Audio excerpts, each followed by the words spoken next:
Saya Ridho Ramban, kelas 10 TKJ 4 nomor absen 12. Di sini saya akan menjelaskan poin A dalam tugas sejarah.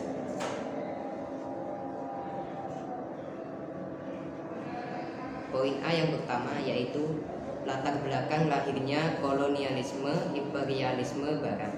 Awalnya kolonialisme dan imperialisme barat bukanlah dilatar belakangi oleh ambisi menguasai bangsa-bangsa Asia dan Afrika. Tujuan utama kedatangan para penjelajah barat adalah berdagang. Dalam perkembangannya kemudian bangsa-bangsa barat ini mulai mengawasi wilayah-wilayah yang didudukinya secara politik dan militer untuk mengamankan monopoli perdagangan. Seperti apa dominasi ekonomi dan politik barat atas Nusantara selama berabad-abad itu? Mari kita ikut penjelasan berikut ini. Faktor utama yaitu 3G, yaitu gold, gospel, dan glory. Gold adanya prospek keinginan untuk berdagang secara langsung dengan dunia timur serta keinginan untuk berdagang secara langsung dengan dunia timur. Faktor pertama adalah adanya keinginan bangsa Eropa untuk berdagang secara langsung dengan dunia timur. Hal ini tidak terlepas dari kondisi ekonomi politik Eropa pada waktu itu yang dapat digambarkan dalam dua hal berikut, yaitu faktor Konstantinopel dan berkembangnya paham merkantilisme di Eropa. Konstantinopel adalah kota tempat barang-barang berharga dari dunia timur ramai diperdagangkan. Barang-barang itu diantaranya emas, perak, rempah-rempah, tembikar, karet, gading, batu mulia, dan sutra. Berkembangnya paham merkantilisme di Eropa. Merkantilisme adalah teori ekonomi yang menyatakan bahwa kesejahteraan suatu negara ditentukan oleh banyaknya aset atau modal yang dimiliki serta besarnya volume perdagangan global suatu negara.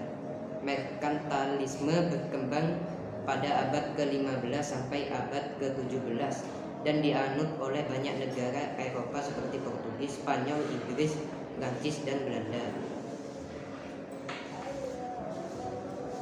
Gospel yaitu menyebarkan agama Nasrani. Faktor utama lainnya adanya keinginan menyebarkan agama Nasrani ke seluruh dunia. Portugis dan Spanyol adalah negara yang dilandasi agama Katolik. Raja-rajanya sangat taat kepada Paus, pemimpin gereja Katolik seluruh dunia. Bagi mereka, taat kepada Paus pun dalam hal yang terkait dengan politik dianggap identik dengan taat kepada Tuhan. Selanjutnya adalah glory, mencapai kejayaan sebagai bangsa. Sebagai bangsa yang lama dikuasai oleh bangsa Moor, Portugis ingin bangkit dan membuktikan kepada bangsa-bangsa lain bahwa Portugis mampu membangun bangsa-bangsanya dengan kekuatan sendiri. Semangat untuk mencapai kejayaan sebagai bangsa itulah yang melahirkan era jelajahan samudera yang dipelopori oleh Portugis sendiri di tempat-tempat barunya yang didudukinya. Misalnya Portugis batu prasasti berukuran besar yang bergambar lambang kerajaan Portugal. Selain sebagai simbol tercapainya perjanjian kerjasama ekonomi politik dengan penguasa lokal, pemasangan padrau juga merupakan simbol bahwa wilayah yang dipasangi padrau berada di bawah kekuasaan dan perlindungan Portugis. Faktor pendukung adanya penemuan baru dalam berbagai bidang termasuk dalam bidang teknologi maritim seperti kompas, navigasi, kartografi, pembuatan peta, dan kapal atau perahu cepat berukuran kecil yang bisa melawan arah angin. 2. Para penjelajah ini juga didorong oleh idealisme pribadi. Penemuan Galileo dan Galilei bahwa dunia itu bulat, misalnya, membuat para penjelajah merasa penasaran dan tertantang untuk membuktikannya sendiri. Ketiga, Portugis dan Spanyol menjadi tempat pengungsian pengusaha dan pekerja terampil asal Konstantinopel ketika kota ini dikuasai oleh Kesultanan Ottoman pada tahun 1453. Di sini saya akan perkenalkan, nama saya Rafif Diaul Haq. Di sini saya akan membacakan poin B, yaitu kolonialisme, imperialisme yang berada di barat di Indonesia. Yang pertama adalah masuknya bangsa Portugis di Indonesia. Portugis datang ke Indonesia di bawah pimpinan terkenalnya yaitu Alfonso de Albuquerque pada tahun 1453 sampai 1515. Sasaran utama ekspedisi militernya adalah Malaka. Ia tiba di Malaka pada awal Juli 1511. Dan pada tanggal 10 Agustus 1511 Malaka ditaklukkan. Setelah ditaklukkan pada tahun 1512, Portugis menjalin komunikasi dengan kerajaan Pajajaran untuk menandatangani perjanjian dagang. Perjanjian tersebut diwujudkan pada tahun 1522 dalam bentuk dokumen kontrak. Kemudian Portugis melanjutkan ekspedisinya ke daerah Maluku dan Ternate pada tahun 1512. Di Ternate, Portugis menjalankan persekutuan dengan Kesultanan Ternate yang saat itu teknis berkonflik dengan Tidor. Monopoli Portugis atas perdagangan rempah-rempah di Nusantara berakhir pada tahun 1575 serta disingkirkan oleh Belanda pada tahun 1599. Sekarang yang kedua adalah bangsa Spanyol ke Indonesia. Bangsa Spanyol berada di Indonesia pada tahun 1521 sampai 1529. Spanyol tiba di Maluku pada tahun 1521 di bawah pimpinan Sebastian Elcano dan bersekutu dengan Kesultanan Tidore yang berkonflik dengan Ternate yang bersekutu dengan Portugis. Yang ketiga, masuknya bangsa Belanda ke Indonesia. Belanda datang ke Indonesia pada tahun 1598 di Banten dan disambut baik oleh Kesultanan Banten karena saat itu Banten dirugikan oleh Portugis dan berharap Belanda menjadi sekutu Banten. Van Eyck memerintahkan sebagian kapal untuk berlayar ke Maluku lalu tiba di Ambon pada tahun 1599. Lalu ke Kepulauan Ternate dan Banda. Saat itu Belanda berpura-pura menyingkirkan Portugis untuk meninggalkan Kepulauan Maluku. Namun setelah itu Belanda mengambil alih monopoli perdagangan rempah-rempah di Kepulauan Maluku. Perkenalkan, nama saya Rofilan Putra. Saya akan menjelaskan tentang Verenigde Oost-Indische Disney Compagnie atau VOC tahun 1602 sampai 1706. Sejarah lainnya VOC adalah keberhasilan ekspedisi kedua pembuka jalan bagi mengalir derasnya rempah-rempah ke Belanda. Banyaknya rempah menimbulkan dampak yang tidak diperkirakan sebelumnya.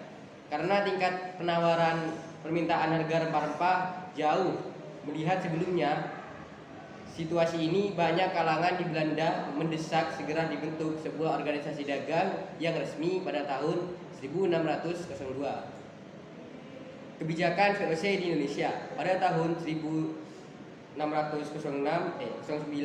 petinggi atau direktur VOC di Belanda yang dikenal dengan sebutan Heren 17 atau 17 Gentlemen menugaskan ke Nusantara Laksamana Peterson Verhoeven. Secara garis besar, VOC menerapkan sejumlah kebijakan, yaitu 1. Memberlakukan dua jenis pajak kepada rakyat, yaitu Kontingenten dan Verliefs Laveranti. Kedua, menyingkirkan perdagangan lain, baik dari negara-negara lain maupun pedagang Jawa. 3. menentukan luas areal penanaman rempah-rempah serta jumlah tanaman rempah-rempah. Kebijakan ini secara khusus diberlakukan di Maluku. 4. Lakukan kebijakan ekstirpasi, yaitu menebang kelebihan jumlah tanaman agar produksinya tidak berlebihan. 5. Mewajibkan kerajaan-kerajaan yang telah terikat perjanjian dengan VOC untuk menyerahkan upeti setiap tahun kepada VOC. 6. Mewajibkan rakyat menanam tanaman tertentu, terutama kopi, dan hasilnya dijual kepada VOC dengan harga yang sudah ditentukan oleh VOC. Dalam rangka mendukung kebijakan-kebijakannya, secara garis besar VOC melakukan 2 hal sebagai berikut. Pertama, VOC tidak segan-segan menguatkan cara-cara kekerasan untuk menghukum siapa saja yang menentang kemauan dan kebijakannya. Kedua, VOC memakai taktik divide et impera, yang secara harfiah berarti pecah belahlah dan kuasai. Salah satu bentuknya adalah dengan mencampuri urusan dalam negeri setiap kerajaan. A. Petersburg tahun 1610 sampai 1614, letak dasar VOC. Petersburg ditunjuk sebagai gubernur jenderal pada bulan November 1610 sampai 1614 dengan tugas utama yaitu menciptakan monopoli perdagangan di Nusantara. Bijan Peterson Coen tahun 1619 sampai 1623. Igelsenjan atau Jan Besi pada tahun 1619. Heren 17 menunjukkan Jan Peterson Coen sebagai gubernur jenderal. Langkah pertama Coen adalah memindahkan markas besar VOC dari Ambon ke Jakarta. Laurun yaitu diam-diam tetap melakukan perdagangan dengan penduduk Banda dan sekitarnya. Orang Banda sendiri tampak lebih nyaman perdagangan dengan orang Inggris, terutama karena tidak adanya paksaan. 2. Mengusir dan melenyapkan penduduk asli Banda. Menurut Coen, itulah satu-satunya cara yang paling cepat dan tepat mewujudkan monopoli perdagangan di Pala Randa. Gubernur-gubernur jenderal VOC selanjutnya melanjutkan kebijakan monopoli yang telah dirintis oleh J.P. Coen, yaitu 1. Mempertahankan monopoli sebagai bagian dari upaya Belanda aktif menyingkirkan pesaing-pesaing dari Eropa, terutama Inggris, bahkan dengan cara-cara kejam. Contoh, pada tahun 1623, 10 orang pedagang Inggris dari East Indian Company atau AIC, 10 orang Jepang, serta 1 orang Portugis dibantai oleh serdadu VOC. 2. Menerapkan pajak kontingenten dan verplichte leveranti. 3. Mencegah penyelundupan cengkeh dan pala oleh para petani dan raja setempat, terutama di Ternate. 4. Melanjutkan kebijakan ekstirpasi dan pelayaran Homi.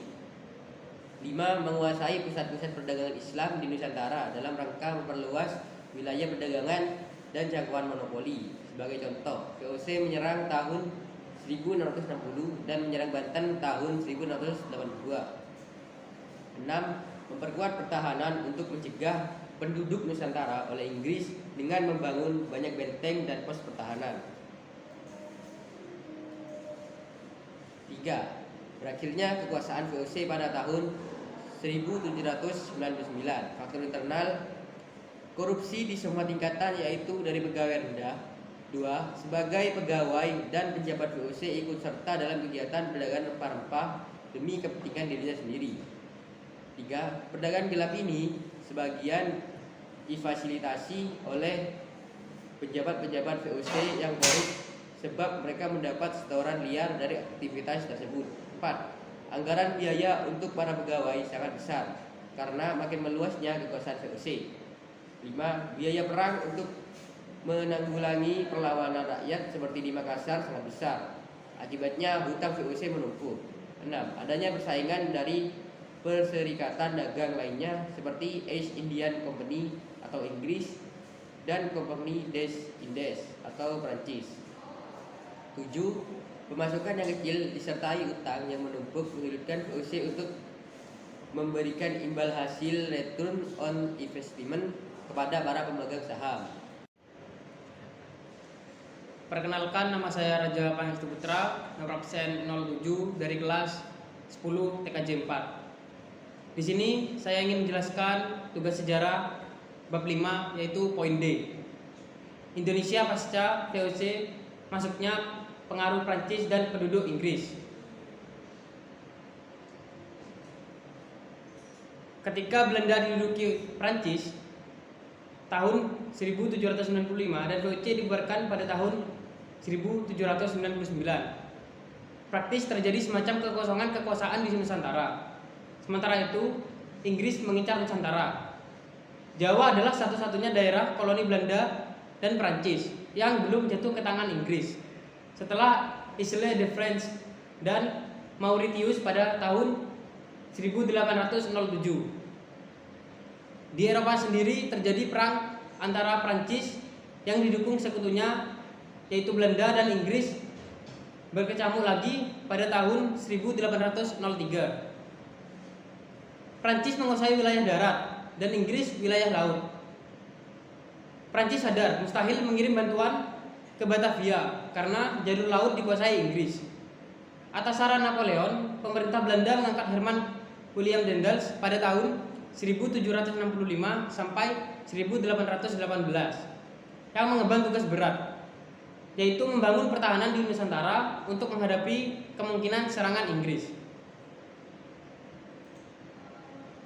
Yang pertama, Herman William Daendels pada bulan Januari 868 sampai Mei 811. Gubernur Jenderal Prancis yang keras dan otoriter. Daendels memegang dua tugas utama, yaitu mempertahankan Pulau Jawa jangan sampai jatuh ke tangan Inggris dan memperbaiki keadaan tanah jajahan dari berbagai aspek, terutama penyelewengan kekuasaan dan korupsi.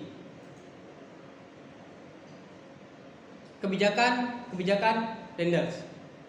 Yang pertama, membangun jalan raya pos yang disebut The Groot Postweg dari Anjar sampai Panarukan. Yang kedua, mendirikan benteng pertahanan seperti Benteng Louis di Surabaya dan Benteng Mr. Cornelis di Batavia. Yang ketiga, membangun pangkalan angkatan laut di Merak dan Ujung Kulon. Yang keempat, membangun angkatan perang yang terdiri dari orang pribumi seperti Legium Mangkunegaran. Mendirikan pabrik senjata di Surabaya dan pabrik meriam di Semarang dan sekolah militer di Batavia. Membangun rumah sakit dan tangsi-tangsi militer yang baru. Selain kebijakan pertahanan dan kemiliteran tersebut, Daendels juga menerapkan sejumlah kebijakan lain seperti membagi Pulau Jawa menjadi 9 prefektur setara keresidenan. Yang kedua, mengangkat para bupati di seluruh Pulau Jawa menjadi pegawai pemerintah. Yang ketiga, menaikkan gaji pegawai agar tetap loyal kepada pemerintah kolonial. Yang keempat, mendirikan badan pengadilan yang disesuaikan dengan adat istiadat yang berlaku.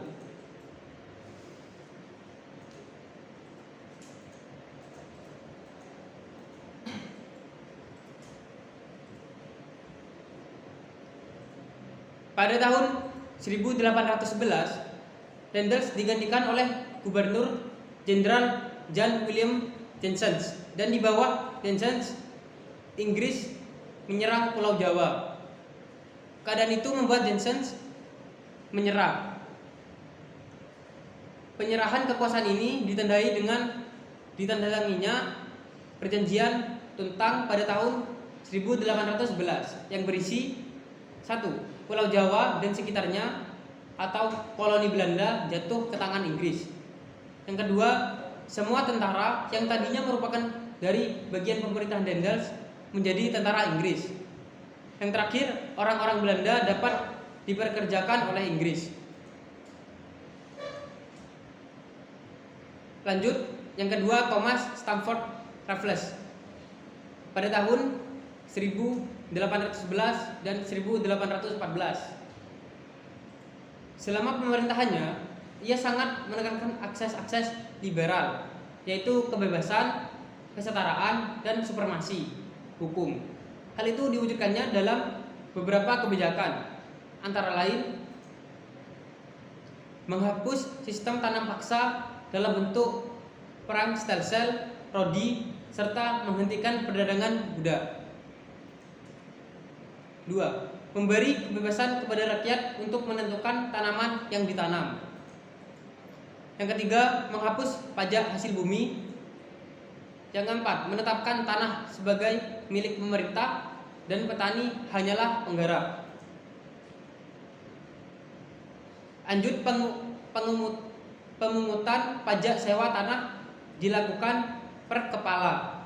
Sebelumnya, pada masa VOC dikenal pajak kolektif. Artinya, tiap-tiap desa wajib menyerahkan pajak kepada VOC. Pada masa Raffles, pajak merupakan kewajiban tiap-tiap orang, bukan seluruh desa. Bupati diangkat sebagai pegawai pemerintah dan jabatan yang diwariskan secara turun-temurun dihapus. Dan yang lain-lain. Contohnya seperti yang di PowerPoint saya.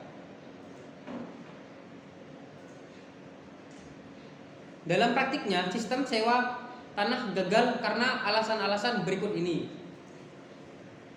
Yang pertama, terbatasnya keuangan pemerintah untuk mengelola dan mengembangkan pertanian. Yang kedua, terbatasnya pegawai yang cakap dan berpengalaman untuk mengurusi dan mengelola sistem sewa tanah. 3. Masyarakat Indonesia belum terbiasa dengan tanaman ekspor seperti India yang pernah mengalami sistem sewa tanah di bawah Inggris. Sistem pertanian Indonesia pada masa itu masih sangat sederhana dan untuk konsumsi sendiri. Yang keempat, masyarakat Indonesia belum terbiasa dengan ekonomi uang. Itulah sebabnya hasrat untuk memperoleh keuntungan dari produktivitas hasil pertanian belum ada. Dan yang lain-lain seperti PowerPoint yang ditampilkan. Lanjut pada poin E, masa kekuasaan Belanda kedua pada tahun 1816 sampai 1942. Pemerintahan Komisaris Jenderal. Setelah berakhirnya kekuasaan Inggris, Indonesia dikuasai oleh pemerintah Hindia Belanda. Pada mulanya pemerintahan ini merupakan pemerintah kolektif yang terdiri atas 3 orang, yaitu Vloot, Boescas, dan Van der Capellen. Mereka berpangkat Komisaris Jenderal.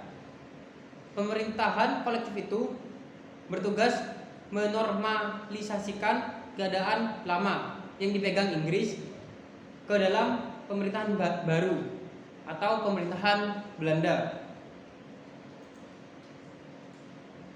Dalam menjalankan pemerintahannya, Komisaris Jenderal melakukan langkah-langkah sebagai berikut. Yang pertama, sistem residen tetap dipertahankan. Dalam bidang hukum, sistem juri dihapuskan. Kedudukan para bupati sebagai penguasa fundamental, maksud saya feudal dan feodal, tetap dipertahankan. Yang keempat, desa sebagai satu kesatuan unit tetap dipertahankan dan para penguasanya dimanfaatkan untuk pelaksanaan pemungutan pajak hasil bumi.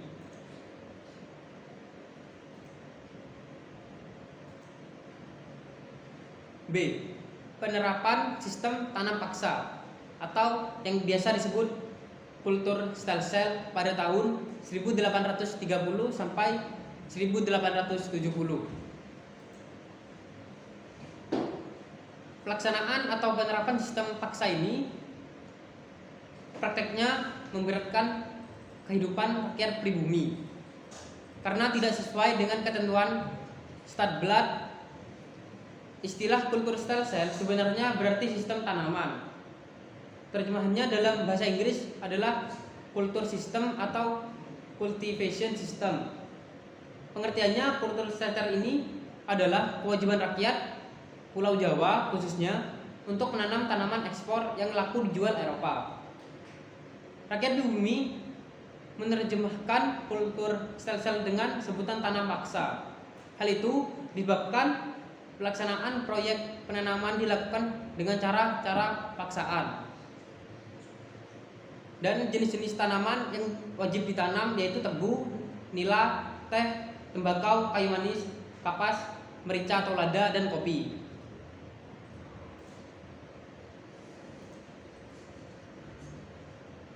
Latar belakang tanam paksa. Di Eropa, Belanda terlibat dalam peperangan-peperangan pada masa kejayaan Napoleon Bonaparte sehingga menghabiskan biaya yang amat besar. Terjadinya perang kemerdekaan Belgia yang diakhiri dengan pemisahan Belgia dari Belanda pada tahun 1830. Terjadi perang Diponegoro pada tahun 1825 sampai 1830 yang merupakan perlawan rakyat dari jajahan Belanda. Kas negara Belanda kosong dan hutang yang ditanggung Belanda cukup berat, dan lain-lain yang bisa dibaca pada PowerPoint berikut ini.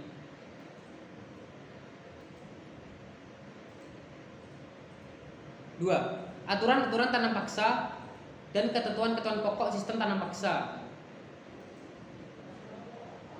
Persetujuan agar penduduk menyediakan sebagian dari tanahnya untuk penanaman paksa ekspor yang dapat dijual di Eropa. Tanah pertanian yang disediakan penduduk untuk tujuan tersebut tidak boleh melebihi 1/5 dari tanah pertanian yang dimiliki. Pekerjaan yang diperlukan untuk menanam tanaman tidak boleh melebihi pekerjaan untuk menanam padi, dan bisa dilihat pada PowerPoint ini.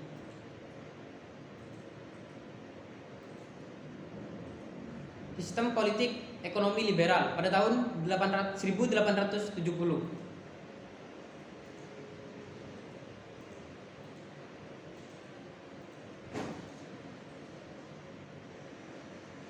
Yang pertama, latar belakang sistem politik ekonomi liberal, yaitu 1. Pelaksanaan sistem tanam paksa telah menimbulkan penderitaan rakyat pribumi.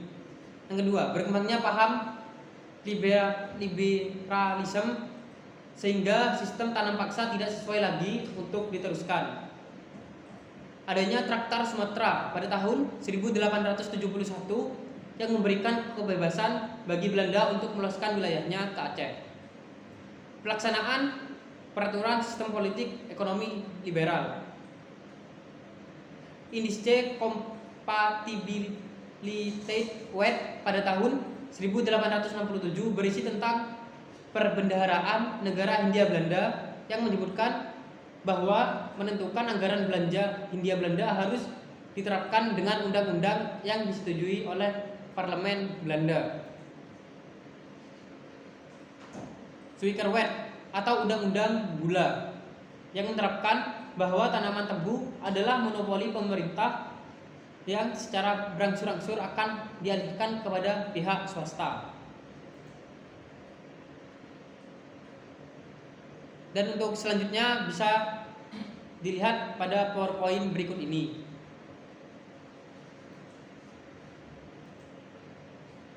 D. Politik Etis 1901. Politik etis atau politik balas budi ialah salah satu pemikiran yang mengatakan jika pemerintah kolonial menggenggam tanggung jawab kepribadian buat kesejahteraan bumi putra. Pemikiran ini adalah masukan pada politik tanam paksa.